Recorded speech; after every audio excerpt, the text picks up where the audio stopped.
Daniel's on his way. I can see him now. Oh, it's about time. Where in the world has he been at such a crazy time as this? Well, he's been serving the king in another province because ever since the king realized how valuable Daniel is, he's been over in another province. But now, he is back. Boy, do we have a lot to tell him about. He missed so much while he was gone. I wonder if he would have done the same thing that his friends did if he was here with them. Oh, I bet so. Yeah, there's no doubt.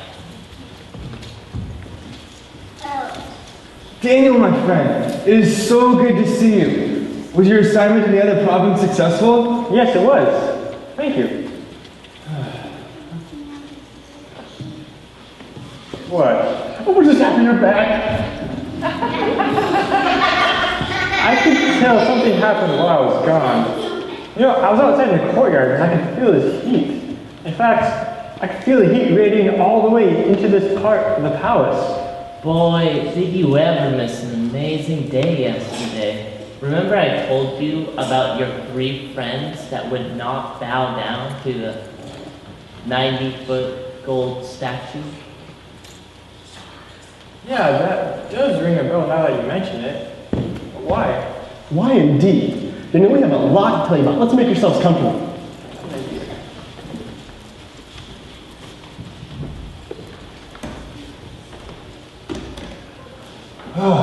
Where to start? So you know about that statue that the king built that is 90 feet tall and 9 feet wide and is placed in the plains of Dura for all to see. It was sort of like this one, only 10 times as tall. Yeah, and he also made a proclamation that everyone from every nation and every tribe and every tongue, that whenever they hear the musicians playing the horn, the flute, the zither, the lyre, or any sort of music, they must fall down and worship the image that the king made in his likeness. Yeah, and that's what was happening the other day, when I was walking out and saw that your 3 friends would not fall down and worship the statue. After the music finished, the crowd gasped as they watched in horror as the soldiers coming over to them demanded that they drop down and worship the statue. The 3 men, Shadrach, Meshach, and Abednego, declined to drop down. That's when I came running in here. I tried to tell you about it, but you were busy with the boys and girls, and you made me be silent. Yes, I remember that. And after that, I was assigned duty in a far-off province. I was just coming back now. So, what happened next? Well, the astrologers saw this and they went straight to the king. They denounced your friends, and they even said that in addition to not bowing down to the statue, that they wouldn't even bow down to the Babylonian gods. And the king, may he live forever, was furious. Ouch. So, we were told that the king summoned your 3 friends. He asked them that if it was true that they were not bowing down whenever they heard the horn, the flute, the zither, and all the other types of music, then the king added, but if you do not worship it, you will be thrown immediately into a blazing furnace. Then, what God will be able to rescue you from my hand? You know, I know my friends very well, and they're strong men who cannot sway to compromise. Go ahead and finish the story, but I bet I can tell you what happened. You'd be right, because they did not compromise one bit. I cannot believe how brave they were in front of the most powerful king in the world. They stood up and said, "Oh, Nebuchadnezzar, we do not need to defend ourselves before you in this matter. If we're thrown into the blazing furnace, the God we serve will be able to save us from it, and he will rescue us from your hand, O king." Yes, but then they added that even if he does not save us, we want you to know that, O king, that we will never serve your gods or the image that you have set up. I couldn't believe what I was hearing. It was the most amazing thing I've ever seen in my life. Yes, I have to admit that I was very taken with your statements of the king.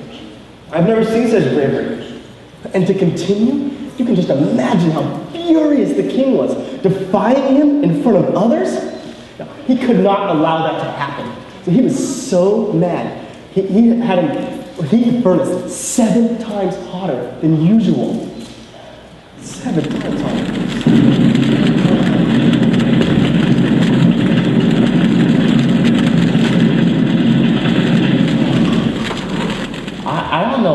he did that. Fire is fire, and making it hotter to show the hot temper of the king. Yeah, and also, as we said, he ordered it 7 times hotter. And he also ordered that your 3 friends be thrown into it. No! Yes! And we obey our king to the very death, no matter what. And the soldiers, that were instructed to take your friends into the furnace, they were killed just walking up to the fire. But your friends, they just stood there. They didn't get burned. Their robes didn't get burned. Their turbans didn't get burned. Their trousers didn't get burned. The only thing that got burned was the rope that was holding them tied together. I've never seen something like that. Maybe there's something to this God of yours, Daniel. Not only that, but as the king saw them blazing in the fire, he asked, how many men did we throw in there? I thought it was just 3. And he was assured that it was just 3. But when he looked in there, he saw 4 men. And one looked like to be the Son of God. And they were all walking around, unburned by the fire. No! Yes! Then the king got as close as he could to the extremely hot furnace and called loudly for the 3 men to come out. And they did. It was amazing that they didn't come out until they asked them to. And then everyone just stood there looking at them. They were fine, perfectly fine. They didn't even smell like smoke. The most amazing thing I have ever seen. And then the king made a new proclamation that anyone that said anything against the God of Shadrach, Meshach, and Abednego would be cut into pieces, and their house would be cut into pieces of rubble. I've never seen anything like that.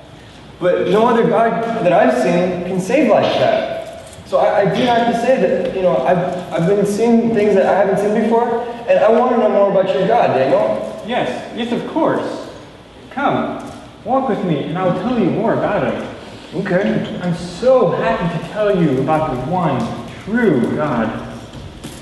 Well, I'm off to see those outfits the 3 men were wearing. Maybe they'll let me have some of their clothes, because I know they're burn-proof. Ta-ta for now. But one more thing. If we look up here, there's going to be a few pictures of some actual old furnaces from back in the times of the Babylonians. And you see how large they are? But there's also some really big doorways that when people want to look in, they can see what was happening. It's pretty interesting, huh? But that's all the time that we have for today. So we'll see you guys tomorrow.